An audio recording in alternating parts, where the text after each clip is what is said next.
Kaya pala ganito ang naging resulta ng kapalaran ko. Kasi alam ng Diyos na kaya ko. Sa edad kong to, napagod na akong magmadali. Kaya lahat ng ginagawa ko ngayon, ini-enjoy ko na lang. Siguro sa dami na rin ng aking pinagdaanan, napagtanto ko na ang buhay ay mas malawak at mas mahiwaga pa sa mga problemang dumarating sa buhay natin. Tumatanda na tayo, baka sa kakahabol natin sa masagana at maayos na buhay, ay hindi na natin nai-enjoy ang buhay. Baka nabubuhay na lang tayo dahil nape-pressure tayo sa sasabihin ng ibang tao.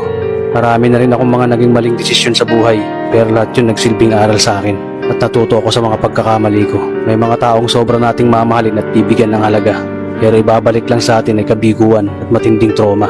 Kaya wag nating lilingunin ng mga taong tulad nila dahil mas payapa kapag hindi ka na interesadong malaman pa kung ano pang balita sa kanila.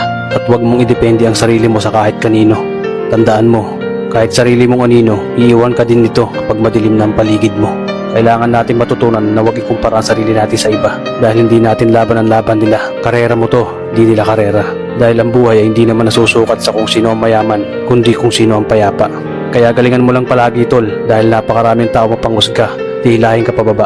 At lagi mo tong tatandaan na makakatanggap ka lang ng papuri mula sa kanila kapag patay ka na.